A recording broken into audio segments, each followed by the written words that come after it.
J'espère que vous allez bien. On est mercredi 7 avril et je suis tellement contente aujourd'hui de reprendre la caméra pour faire un nouveau vlog.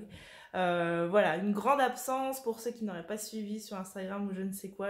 Donc j'ai eu la Covid. Voilà, aujourd'hui c'est de l'histoire ancienne, mais ce virus laisse des traces et voilà. Donc aujourd'hui ça va mieux, mais je suis très fatiguée. Et puis il y a eu d'autres petites choses qui sont venues se greffer à côté. J'ai mon plus petit garçon qui a dû se faire opérer. Rien de dramatique, une opération bénigne, mais bon. Voilà, tout ça enchaîné a fait que je n'ai pas pu reprendre la caméra avant. Et donc voilà, aujourd'hui je suis de retour dans un nouveau vlog. On va reprendre tout de suite les bonnes vieilles habitudes et je vais vous parler de ma lecture en cours. Mais avant, j'ai envie de vous parler de quelques lectures que j'ai faites très récemment. Je peux pas remonter sur les 2 mois et demi de vlog qui manquent et vous parler de tout ce que j'ai lu parce que le vlog va durer 1000 ans. Mais je peux vous parler de ce que j'ai lu là dans les jours qui ont précédé et des livres avec lesquels j'ai passé un très bon moment. Du coup, j'ai envie de vous parler de Plus on est de fous de Zoé Brisby qui est sorti chez Michel Lafon, non, qui sortira demain. On est le 7, il sort demain le 8 avril, donc au moment où vous verrez ce vlog, il est déjà sorti. Et j'ai passé un super moment. C'est une histoire qui se passe dans un hôpital psychiatrique et en fait, bon, bah, il y a une bande de copains, de résidents, entre guillemets, dans l'hôpital psychiatrique avec des personnages plus farfelus les uns que les autres. Il y en a un qui se prend pour Maître Yoda, il y en a un qui fait une tentative de suicide ratée par jour, etc. Et voilà, il y a une espèce de routine qui s'est établie dans cet hôpital psychiatrique. Sauf qu'un jour, une nouvelle personne est internée qui s'appelle Luc. Et en fait, Luc, lui, il est hospitalisé, interné de force par sa sœur, qui semblerait n'être intéressée que par l'héritage de leur tante qui va mourir. Et puis il y a aussi un nouveau directeur qui arrive et tout ça, ça sème la pagaille parce que ce nouveau directeur, lui, il est plus intéressé par le côté foncier et non pas pour aider ses patients. Il est plus là pour l'argent qu'autre chose. Voilà, ça c'est la clinique Beau Soleil et c'était super drôle, super frais, super pétillant. En fait, ça fait du bien ce genre de roman en ce moment dans cette ambiance si morose, ce nouveau confinement, Enfin ouais, la plume de Zoé Brisby, si vous connaissez pas, moi je la trouve très fraîche, très dans l'air du temps, très moderne et ça fait un bien fou, les romans de Zoé Brisby. Et j'ai trouvé dans celui-ci qu'il y avait une dimension un petit peu plus poussée que dans d'autres... Enfin, j'ai lu que l'habit ne fait point le moineau d'elle. Mais voilà, il y a une énigme, un mystère qui plane au-dessus de certains personnages dès le début du roman. On sent qu'il y a un lien, on sent qu'il y a quelque chose, mais voilà. Voilà, du coup tu cherches, tu tricotes, tu détricotes dans ta tête et voilà, ce roman m'a fait un bien fou et je vous conseille sincèrement Plus on est de fous de Zoé Brisby. Ensuite, j'ai envie de vous parler d'un livre en auto-édition de Gaëlle Osseré, c'est qu'une parenthèse. Alors là, c'est un roman qui est très court, hein. Il fait 180 pages et il se lit très vite, mais il est vraiment très bien. Pari risqué quand j'ai accepté ce service presse parce que j'adore les livres qui se passent pendant la Seconde Guerre mondiale et que je suis devenue extrêmement exigeante sur les livres qui se passent pendant cette période. Et celui-ci, eh ben, il est magnifique, il est rempli d'espoir, J'ai passé un excellent moment. Donc là, c'est l'histoire d'une jeune femme qui va tomber amoureuse d'un homme au début juste avant que la Seconde Guerre mondiale ne débute. Voilà, lui, il est juif, elle est chrétienne non pratiquante. Et voilà, j'ai pas trop envie d'en dire plus parce que je vous invite vraiment à vous procurer ce livre. J'ai pas le prix, mais de mémoire, il est très accessible. Vous pouvez le commander sur Amazon, etc. Et surtout, si vous lisez sur liseuse, il est vraiment pas cher du tout. La plume de Gaëlle Osseré, elle est très touchante, très... Voilà, il y a quelque chose qui fait que c'est un livre qui mériterait bien plus que de l'auto-édition. Alors malgré que c'est pas péjoratif l'auto-édition, hein, mais voilà, c'est un livre qui mériterait une maison d'édition et qui mériterait une éditrice qui vend ce roman bien mieux que je suis en train de le faire. Voilà, si vous avez envie de soutenir l'auto-édition parce qu'il faut soutenir l'auto-édition, prenez celui-ci de Gaëlle Osseré, qu'une parenthèse, il est absolument génial. Et puis, coup de cœur intersidéral de cette année 2021 et on est sur Grandir un peu de Julien Rampin. Et là, pareil, j'ai envie de vous en parler et en même temps, j'ai envie de rien vous dire. Moi, j'avais décidé de ne pas lire la 4e de couverture quand je me suis lancée dans la lecture de ce roman. Et qu'est-ce que j'ai bien fait parce qu'en fait, je découvre tout au fur et à mesure. Et c'est un roman bouleversant, poignant, rempli d'émotions, de métaphores. Julien Rampin, il a réussi à cerner l'humain comme rarement comme rarement il est cerné, je trouve, dans un roman. Voilà, c'est beaucoup de métaphores, beaucoup. Je pense notamment à un passage où il compare l'homme à un puzzle, où on ne connaît pas toutes les facettes de l'homme, on ne connaît pas toutes les pièces de son puzzle. Et j'ai trouvé ce moment brillant et ce moment très émouvant. Julien Rampin, il a un truc dans la plume que je vais comparer à Valérie Perrin. Alors je sais qu'il est très fan, mais voilà, cette émotion ou que on va avoir dans un roman de Melissa d'Acosta par exemple. Voilà, ces émotions intenses qui d'un coup vous prennent les tripes et vous font un bien fou. Si jamais vous étiez passé à côté de ce roman, mais bon, je sais que si vous êtes sur la sphère Instagram, vous l'avez vu passer, mais à juste titre, il est vraiment très bien. Pareil, il est très court, hein, il fait 250 pages le roman de Julien, mais c'est 250 pages d'une intensité incroyable. Il n'y a pas un mot de trop, il n'y a rien de trop. Ah si, la chocolatine, c'était de trop, faut mettre pain au chocolat, mais ça, Julien en a déjà parlé, toi et moi. Lisez, grandir un peu, parce que je vous assure que c'est magistral. Et sinon, en ce moment, je lis donc la toute deuxième fois de Robert Webb. On ne saura jamais comment Angélique prononce les noms. C'est censé être en librairie le 15 avril, mais hier, Cécilia m'a dit que ça sortait finalement le 29 et que ça ne s'appellerait pas la toute deuxième fois. Alors j'ai regardé, je sais plus. Une seconde chance, enfin il y a cet esprit-là. Donc voilà, je vous en parlerai quand j'aurai terminé. Je peux juste vous dire brièvement que c'est l'histoire d'une femme dont le mari vient de mourir. Je crois qu'ils abordent là, ils sont pas loin de la cinquantaine. Des fois, vous devez vous demander pourquoi j'ai autant de coupes dans mes montages. C'est parce que là, tu vois, j'ai mes enfants qui s'apprêtent à rentrer dans la chambre. D'accord. D'accord. Tu peux me laisser finir, mon cœur? Maman, elle arrive dans 1 minute 30 top chrono. Je ne finirai jamais. La seule chose que je peux vous dire brièvement sur ce roman, c'est que c'est une femme qui a entre 45 et 50 ans et qui vient juste de perdre son mari qui avait donc une tumeur au cerveau, mais c'était une tumeur au cerveau qui était là en fait depuis des années et des années, et qu'ils ont découvert bien trop tard pour pouvoir le soigner. Et un matin, Kate, donc, elle se réveille dans sa chambre d'étudiante. Il semblerait qu'elle soit passée dans une faille spatio-temporelle, et elle revient à sa vie d'étudiante au matin où elle va rencontrer son futur mari. Et donc là, elle va se lancer pour mission de lui sauver la vie, puisqu'à l'époque, cette tumeur au cerveau était déjà là, mais elle a été vicieuse et elle l'a tuée à petit feu. Voilà ce que je pouvais vous montrer pour aujourd'hui. Je vais aller de nouveau m'occuper de mes enfants. Ce matin, on a fait l'école à la maison. Je suis pas maîtresse, quoi. Je suis pas maîtresse. Et concrètement, je ne serai jamais maîtresse. Je vous prends, on est toujours mercredi et on est en début d'après-midi. Je voulais ouvrir avec vous des petites réceptions que j'ai faites. Il y en a 2. Bon, je sais ce que c'est pas une surprise. Alors, le premier...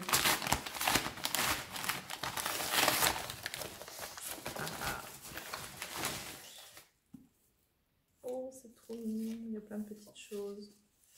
Alors ça, c'est le mari de Séverine qui l'a écrit. Séverine, c'est les piapia de Séverine sur Instagram.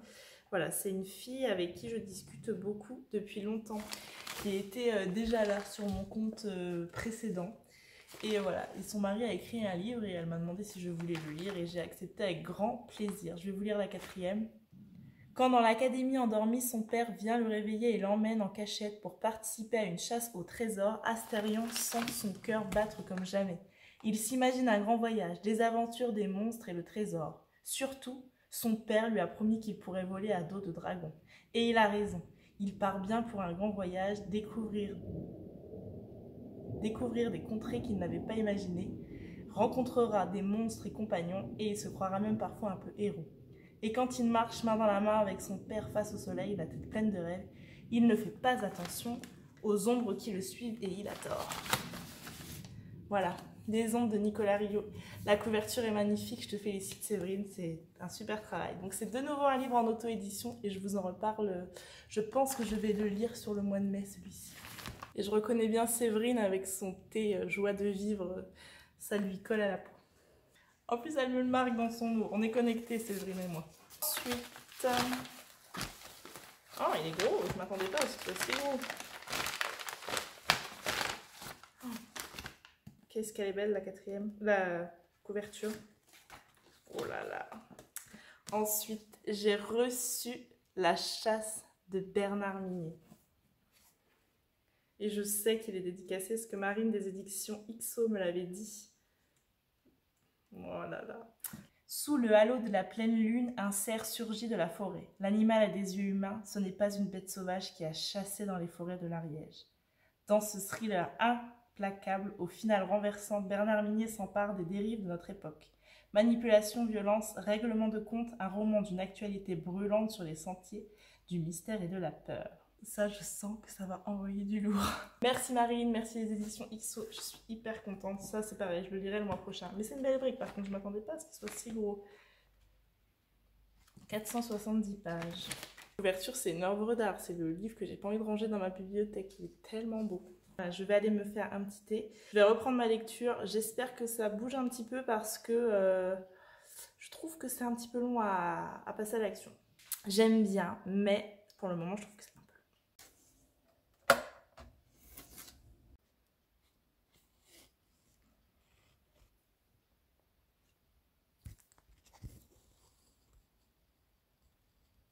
Bon, j'ai fait ma bipolaire, finalement je n'ai pas lu. J'ai terminé mon cerf. Ça fait longtemps que j'ai terminé tous les points de croix et les demi-points de croix. Mais il me restait des tours à faire, ça. Et ça, c'est le truc que je déteste tellement faire qu'il m'est déjà arrivé de ne pas finir un point de croix, enfin de ne pas finir avec les tours, les finitions. Mais là, il est terminé. J'ai fait mes points de nœud au niveau des yeux. Il est beau. Je vous prends aujourd'hui, on est vendredi, on est en début d'après-midi. J'ai pas du tout pris le temps de vloguer hier parce que c'était grosse journée au boulot, c'est toute une réorganisation avec ce Covid. Et donc voilà, aujourd'hui finalement je ne travaille pas. J'ai plusieurs petites choses à vous dire, donc j'ai tout préparé ici parce que sinon je vais oublier des trucs. La première chose que j'ai oublié de vous dire quand j'ai ouvert le vlog mercredi, c'est que j'ai entamé au mois de mars la lecture de Si c'est un homme de Primo Levi. C'est un roman que je lis à petite dose, c'est-à-dire que je lis chapitre par chapitre sur des jours différents parce que je trouve que c'est un livre qui demande beaucoup d'attention et voilà, qui a été écrit par Primo Levi, donc qui est un homme qui est rescapé des camps d'Auschwitz. Et il a écrit ce roman-là en sortant, hein, il a été écrit entre 45 et 47 je crois. Et je trouve que c'est un roman qui demande déjà beaucoup d'attention parce que la plume elle est un petit peu plus soutenue. Et c'est un roman, déjà c'est écrit petit, mais vraiment petit. Et puis ça reste ce qui se passe dans les camps de concentration, donc c'est très dur à lire. C'est un roman que j'avais entamé plusieurs fois. Et que à chaque fois je laisse tomber parce que je me sentais pas la carrure à ce moment-là de le lire. Et du coup je me suis dit je vais l'aborder autrement celui-ci parce que sinon je le lirai jamais. Et donc voilà, je lis chapitre par chapitre, là j'ai presque terminé, il doit m'en rester 2. Et évidemment dans l'horreur j'aime beaucoup ce roman parce qu'il permet de ne pas oublier. Je vous en parlerai quand je l'aurai complètement terminé. Ensuite, mercredi, j'ai terminé la toute deuxième fois de Robert Webb, j'ai décidé de l'appeler Webb, qui sortira donc en librairie le 29 avril et non le 15 et qui s'appellera « Et si on pouvait tout recommencer ». Donc c'est l'histoire de Kate, une jeune cinquantenaire qui plonge dans une profonde dépression suite à la mort de son mari, qu'il est mort subitement en fait d'une tumeur au cerveau, mais cette tumeur au cerveau en fait il l'avait depuis toujours et elle était là tapie dans l'ombre et elle a grossi au fur et à mesure de sa vie. Il y avait des signes, il y avait des signaux d'alerte mais ils n'ont pas su les voir et en fait aujourd'hui Kate elle s'en veut beaucoup de la mort de son mari, elle se dit qu'elle aurait dû l'envoyer chez le médecin, qu'elle aurait dû prendre en compte ces signes de la vie qu'elle n'a pas su interpréter. Et donc, un matin, Kate se réveille, elle a de nouveau 18 ans et elle aperçoit beaucoup d'oranges autour d'elle et en fait, elle se retrouve dans sa chambre d'étudiant le matin où elle rencontre son mari. Elle traverse donc une espèce de faille spatio-temporelle pour se retrouver le matin. Et donc, elle a toutes les cartes en main, elle va pouvoir peut-être lui sauver la vie, tout recommencer. Ça, c'est ce que nous compte la 4e de couverture. Dans les faits, j'ai trouvé que c'était pas tout à fait ça. C'est-à-dire que quand tu lis la 4e de couverture, c'est vraiment marqué Kate plonge dans une dépression suite à la mort de son mari. Un matin, elle se réveille 18 ans plus tôt. C'est pas aussi direct. Il faudra attendre plus de 100 pages pour que enfin on retourne dans le passé. Il fait combien de pages celui-ci? 330. Je dirais qu'il faut attendre un tiers du roman pour qu'enfin on retourne dans le passé. Et finalement, elle y reste pas tant de temps que ça dans le passé. Et en fait, l'autrice, elle a pris un chemin, une voie auquel je m'attendais absolument pas du tout à la lecture de la 4e de couverture. Du coup, le roman, je peux pas dire qui correspond à mes attentes, je sais pas, il y a quelque chose qui m'a gênée. Je trouve que la 4e était absolument géniale et qu'il y avait quelque chose d'incroyable à proposer et que... alors c'est pas que l'auteur est passé à côté, mais c'est que moi j'attendais pas ça en fait en lisant la 4e de couverture. On est sur une écriture que j'aime beaucoup, qui est très moderne, peut-être parfois un peu trop moderne dans la façon que Kate a de parler à sa mère quand elle est de retour dans le passé, que je trouve dérangeante, mais bon, ça c'est un point de vue, c'est chacun voit midi à sa porte. Moi je voyais vraiment le truc, voilà, qu'elle allait repartir, voilà, qu'on allait avoir quelques pages qui plantent un peu le décor et qu'elle allait repartir tout de suite dans le passé, qu'on allait avoir une redécouverte du couple, qu'on allait avoir une reséduction, qu'on allait avoir tout ça et qu'elle allait pouvoir le séduire et lui sauver la vie en lui faisant comprendre qu'il était temps, qu'il faudrait peut-être qu'il aille voir le médecin, il y a quelque chose peut-être dans sa tête. Enfin, voilà, c'est exactement à ça que je m'attendais et c'est pas du tout ça que j'ai lu. Enfin, pas du tout, non. C'est pas du tout amené de cette manière-là, en fait. Et je le comprends rapidement hein, que ça va pas être tout à fait comme je l'attends parce qu'en fait, donc sur le premier tiers du livre, on nous parle donc de Kate qui plonge dans une profonde dépression. Et on nous parle aussi de son travail. Kate, elle travaille dans une entreprise qui a pour but de redorer l'image des gens sur Internet, c'est-à-dire quelqu'un un peu people ou un grand chef d'entreprise qui aurait fait quelques petites cacasses par le passé. On va essayer un petit peu d'effacer tout ça du net. Et en fait, Kate, elle tombe sur un dossier sur lequel elle n'aurait pas dû tomber. Donc elle a les cartes en main pour faire chanter un gros client et son patron par la même occasion. Et donc, comme tout ça est amené au début du livre, je me suis dit, on peut pas avoir autant de détails pour qu'elle retourne dans le passé et qu'on n'en parle plus. Ça va revenir au bout d'un moment sur le tapis, c'est certain, enfin bref. C'est pas mauvais du tout, mais c'est pas ce à quoi je m'attendais. Je remercie les éditions XO de m'avoir fait confiance. Ça ne sera pas une critique dithyrambique que je posterai sur Instagram le 29 avril. C'est dommage. C'est dommage parce que j'aurais aimé vraiment en dire que du bien et c'est pas le cas pour cette fois-ci. Du coup, entre-temps, j'ai attaqué deux choses. J'ai attaqué la meuf lit Primo Levi et deux autres trucs, tout va bien, au bout d'un moment on va arrêter. J'ai attaqué un roman graphique et j'ai attaqué 1984 de George Orwell, Big Brother is watching you. On me pardonnera mon accent pourrave English. On est sur un roman graphique évidemment avec des pages très sombres, hein. C'est une dystopie 1984. Voilà, je vous en parle pas, je vous en parlerai quand je l'aurai terminé. C'est des pages très sombres, hein. Pour l'instant, j'aime beaucoup. J'ai lu à peu près la moitié. Normalement, les romans graphiques, je les lis en une fois, mais l'occasion n'a pas fait que j'ai pu le lire en une fois. Mais je vous en reparlerai quand il sera terminé. Et pour finir, en ce qui concerne les romans, j'ai attaqué Sandington de Jane Austen et Juliette Shapiro. Sandington, c'est le dernier roman qu'a écrit Jane Austen, mais qu'elle n'a pas achevé. Et donc, la suite de la plume, en fait, a été confiée à cette jeune femme. Enfin, je dis jeune. Peut-être qu'elle n'est pas jeune du tout, j'en sais rien. Sandington, ça a été adapté en série il y a 3-4 ans, je dirais. J'ai jamais vu la série, mais il me semble qu'elle va débarquer sur Netflix. Donc du coup, je suis hyper contente de le lire dans le cadre de mon partenariat avec les éditions Hauteville. J'avais choisi ce Jane Austen parce que clairement, les couvertures, je les trouve canon. Et puis que j'avais commencé à me faire la collection des Jane Austen en poche chez eux, donc ça tombait plutôt bien. Et bon bah du coup je pars à la découverte de ça, je vous ferai un résumé quand je vous débrieferai ma lecture. J'aime bien pour le moment, mais tu sens que ce n'est pas écrit par Jane Austen. Je sais pas exactement quand ça a switché, à quel moment. Je dirais pas qu'elle a écrit le début et Juliette Shapiro la fin, parce que dès le début tu sens que c'est pas la plume de Jane Austen. Alors je vais un petit peu me renseigner pour voir comment ça a été écrit.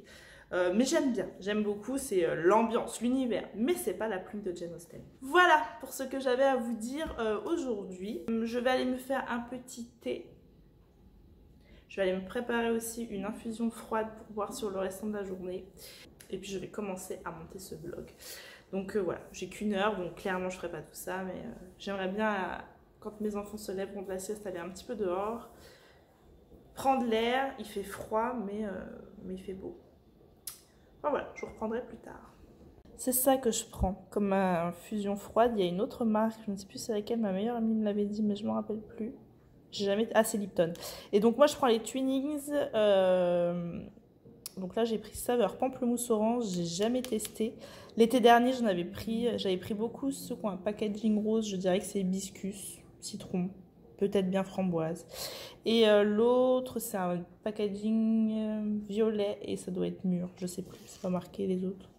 Non, en tout cas ça c'est très bon. C'est très bon, c'est mon mari qui aime pas le thé comme beaucoup d'hommes je crois, aime bien et il emboîte ça. Donc je trouve ça plutôt cool. Bon, évidemment, on peut faire du thé avec, enfin, des infusions froides avec des sachets de thé classiques, hein. Mais bon, c'est un business ce truc, mais je les trouve bonnes, donc je continue à en acheter.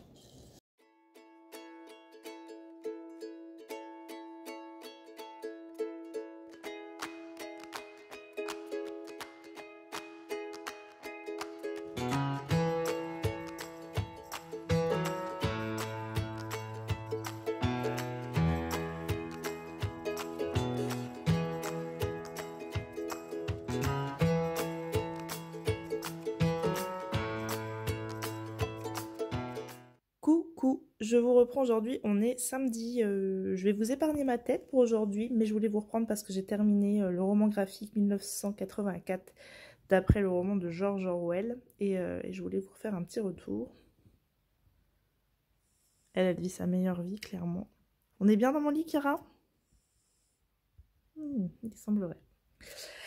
Alors, donc 1984, c'est un roman qui a été écrit donc par George Orwell en 1949, si je dis pas de bêtises, et qui a été adapté au format graphique aux éditions du Rocher en France. Bon, je pense que 1984, on a tous conscience de cette œuvre, même si t'es pas très branché littérature. Voilà, Big Brother is watching you, Big Brother te surveille, te regarde, c'est une expression qui est un petit peu rentrée, je trouve, dans notre langage de tous les jours, quand il y a trop de caméras, qu'on se sent observé, etc. On parle souvent de Big Brother. Donc, c'est un roman qui a 70 ans, donc à l'époque où il a été écrit, voilà, 1984, c'est le futur. Il se déroule donc en 1984, là je pense que je n'apprends rien à personne et c'est une dystopie avec donc un futur très sombre. Et donc on est sous une dictature avec un dictateur au visage de Staline. Il me semble, donc là c'est pas retranscrit, enfin, si c'est retranscrit vers la fin, il me semble que personne n'a jamais vu ce dictateur. On ne sait pas s'il existe réellement. Donc dans cette histoire, le passé, il tend à être effacé de la mémoire collective, on réinvente un passé.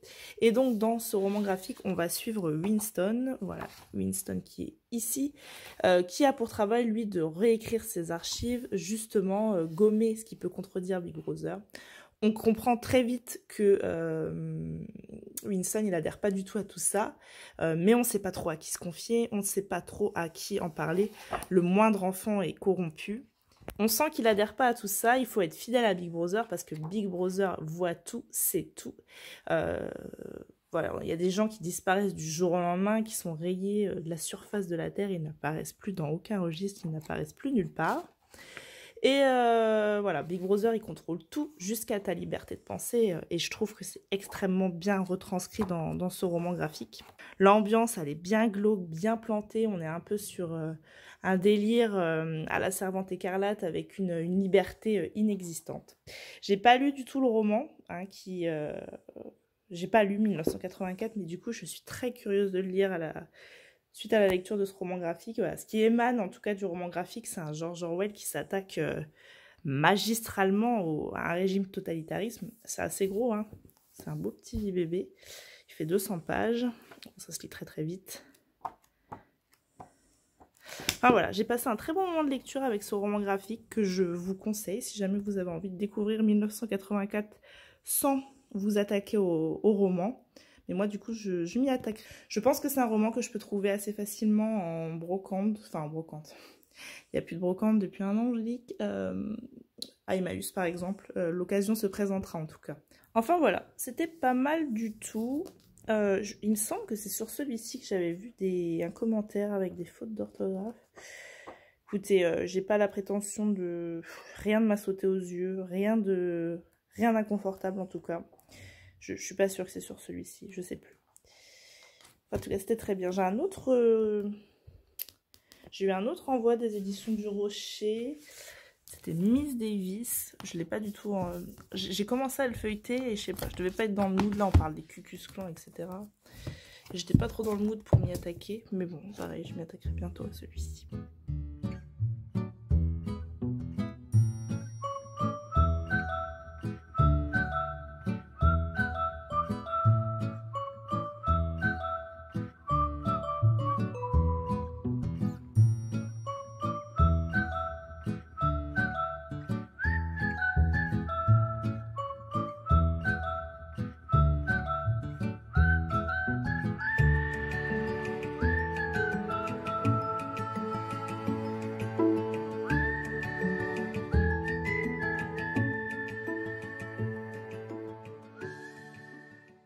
Bonjour, on est mardi matin, je vous reprends un petit quart d'heure avant de partir travailler. J'ai des petits trucs à vous dire.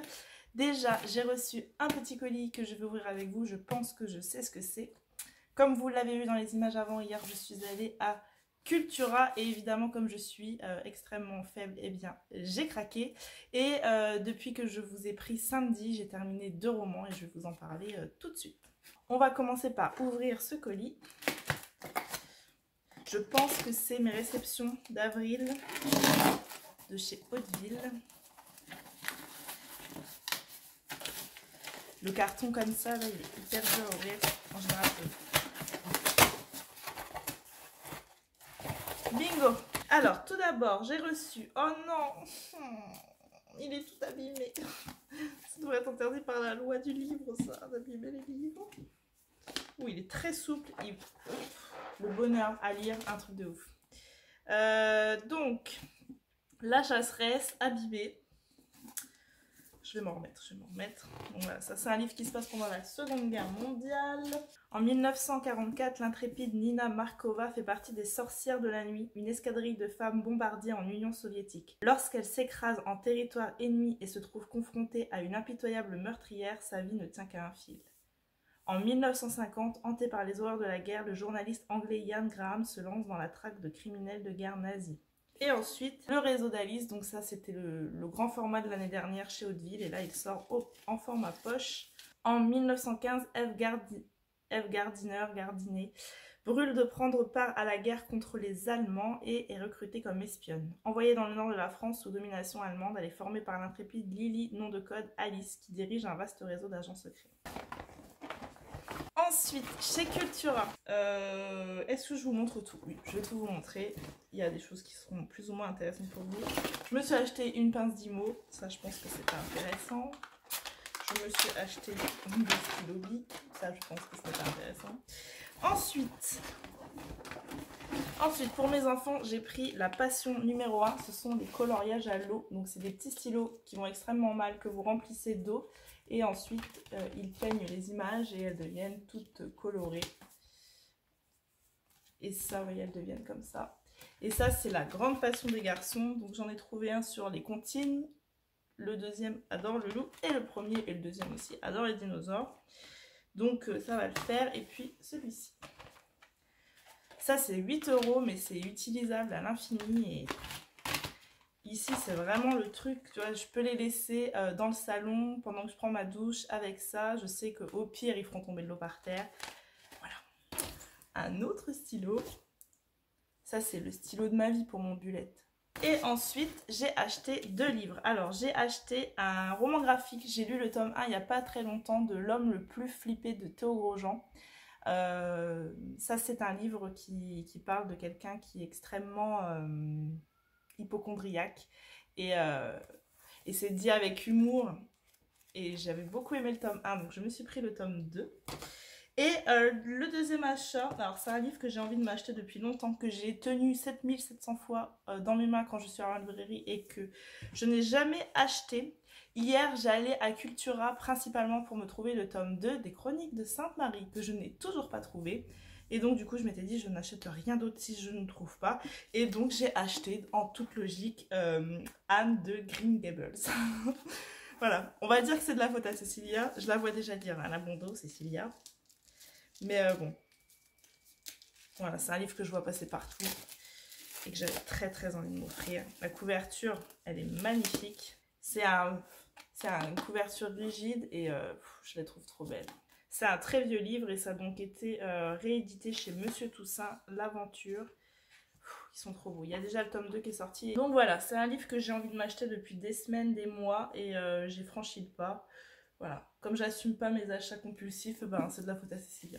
Ensuite, j'ai terminé dimanche Sandington de Jane Austen et donc Juliette Shapiro. Je vais vous faire le pitch rapidement. Donc, la famille Parker vient d'emménager à Sandington. C'est une espèce de bourgade fictive, une station balnéaire. Et en fait, ils ont pour but de développer au maximum cette station balnéaire, d'en faire un lieu de villégiature, un endroit un peu à la mode, un endroit un peu huppé. Voilà, où les gens ils viendraient y vivre un peu comme dans un endroit comme une cure thermale, où l'air marin est bon, pur, vivifiant, revigorant. Et donc, ce roman, il commence au moment où Monsieur Parker a un accident de voiture, calèche, fiacre, je ne sais pas exactement quel était le véhicule au moment où se passe l'histoire.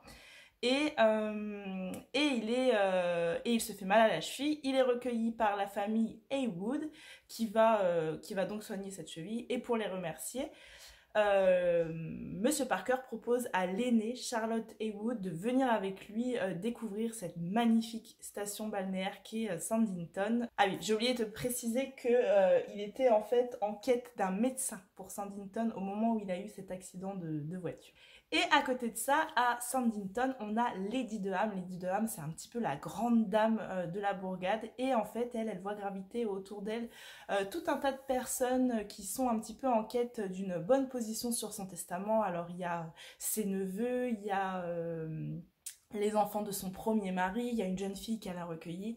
Enfin bref, il y a tout ce petit monde-là qui gravite autour d'elle. Et on a aussi dans ce roman les frères Parker, enfin la sœur et le frère de Monsieur Parker, qui eux sont des personnages hypocondriaques, très extrêmes, voilà, qui pratiquent l'automédication, pardon, des choses comme ça. Voilà, donc dans ce roman-là, il y a pas mal de petits personnages, comme dans tous les romans de Jane Austen. Évidemment, tout ce petit monde-là se côtoie, va boire le thé chez l'un, chez l'autre, il y a des réceptions qui sont données, il y a des histoires d'amour qui se forment, qui se déforment, des rumeurs, des on-dit, des lettres, voilà, tout ce qu'on peut trouver dans un roman de Jane Austen habituellement. Alors, j'ai beaucoup aimé ce roman, mais ce n'est pas pour moi un roman de Jane Austen.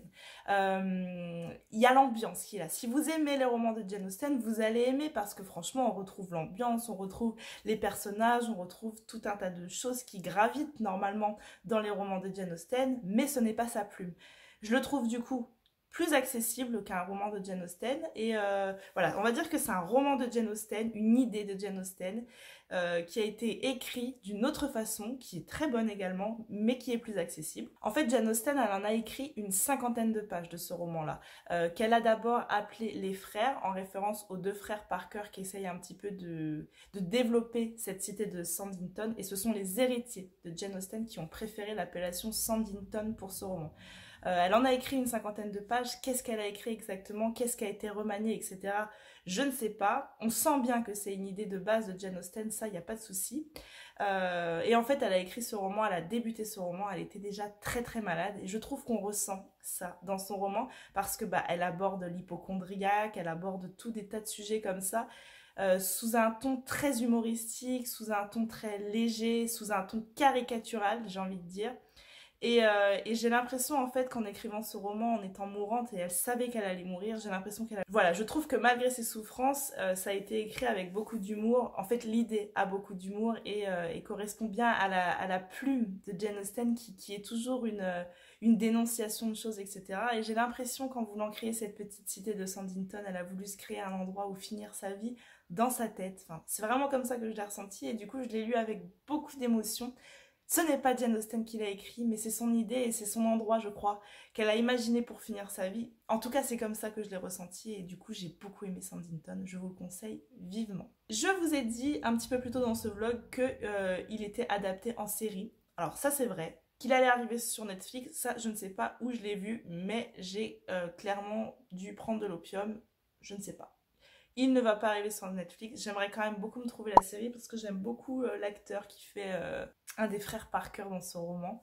Et voilà, donc peut-être que j'aurai l'occasion du coup de vous en reparler si j'arrive à me dégoter la série. Alors, hier soir, j'ai terminé Juste avant le bonheur de Agnès Ledic. Juste avant le bonheur n'était pas du tout dans ma pile à lire du mois, mais il se trouve que ce dimanche, Agnès Ledic partage sur son compte, alors je ne suis pas du tout Agnès Ledic, mais partage sur son compte un message qu'elle a reçu d'une de ses lectrices, lui parlant, enfin lui donnant son avis sur ce roman. Un avis assez négatif et assez dur à lire quand on sait ce qu'il en est de ce roman. Je vais spoiler quelques petits trucs pour vous donner mon avis. Ce livre-là, il aborde en grande partie le deuil d'un enfant. Agnès Ledic, elle a perdu son petit garçon de l'âge de 5 ans d'une leucémie, ça se sait, et je crois que ça se sait que dans ce roman-là, c'est de ça qu'elle parle, c'est de la perte d'un enfant. Elle a reçu une critique qui me hérisse le poil. Je ne vous ferai pas de résumé de ce roman, je ne vous en parlerai pas parce que je n'en suis pas capable, je pense que déjà on sent l'émotion dans ma voix. Ce livre, il m'a bouleversée. Si je vous en parle, que je vous le décris, je vais me mettre à pleurer. Voilà, je suis maquillée, je dois aller au travail après, donc on va arrêter tout de suite.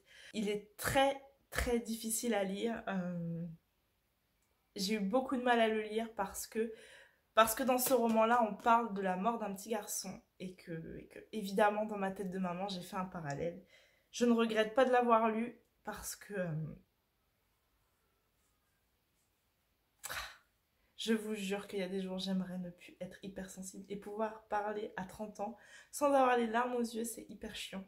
Voilà, c'est l'histoire de Julie, une maman, une mère célibataire de 20 ans qui essaye tant bien que mal de joindre les deux bouts avec son petit garçon. J'arrête, j'arriverai pas à vous faire le résumé. Voilà, c'est un roman qui... tu sens qu'en fait, Agnès Ledic, elle écrit sa souffrance à elle dans ce roman. Et il m'a littéralement bouleversée. Voilà, j'arriverai pas à vous en faire une critique constructive parce que je suis beaucoup trop dans l'émotion et je me sens trop impliquée émotionnellement pour en parler. Alors il m'est jamais arrivé un drame pareil. Mais voilà, je sais pas si vous connaissez bien la chose dont je souffre tous les jours, qui est l'hypersensibilité. C'est-à-dire qu'en fait, quand je lis une émotion, je l'encaisse fois 1000. C'est-à-dire que, voilà, hier soir, j'ai lu ce roman, il a fallu que je fasse des pauses, que je souffle, que j'aille boire un café, que je reprenne, que j'arrête, que j'aille boire de l'eau, que je souffle. Parce que vraiment, après il est merveilleusement bien écrit et voilà. C'est un magnifique hommage qu'Agnès Ledic elle a rendu à son petit garçon dans ce livre. Et voilà, je vous invite à le lire si vous avez les reins solides. Si vous êtes maman et que le sujet est difficile, ne le lisez pas. Il retourne les tripes comme jamais. J'ai jamais pleuré comme ça en lisant un livre. Voilà. Sur le même sujet qui aborde le deuil d'un enfant, je peux vous parler d'un... Alors là, c'est pas un roman, c'est plutôt un témoignage. Je ne l'ai pas lu parce que je ne m'en sens pas capable. Il s'aimait très très fort. Je n'ai plus le nom de l'autrice. Voilà, c'est une maman qui habitait dans ma ville avant et qui a écrit un livre sur ses petites filles qui sont mortes dans un accident de voiture. Voilà, je vais vous mettre une impression écran ici. Ma meilleure amie là, le livre, elle me l'a proposé, mais je me sens pas capable du tout de le lire. Peut-être un jour, peut-être beaucoup plus tard, quand je serai une maman avec des ados, ou j'en sais rien. Pour le moment, je m'en sens pas capable. Voilà pour ce que j'avais à vous dire de mes lectures terminées. Je m'excuse d'avance parce que cet avis sur Juste avant le bonheur est très brouillon, mais en même temps, il m'a tellement bouleversée. Et encore, le mot est faible. Je trouve pas de mot adéquat par rapport à ce que j'ai ressenti. Voilà. C'est très brouillon, mais je suis encore trop dans l'émotion pour pouvoir en parler. Et je crois que j'arriverai pas à en parler de vive voix. Je vais écrire mon avis, ma chronique. Ce sera déjà grandement suffisant pour mon cœur de maman qui a été complètement chamboulé hier soir. Voilà ce que j'avais à vous dire aujourd'hui pour ce vlog. Je vais le clôturer ici comme d'habitude. J'espère qu'il vous aura plu.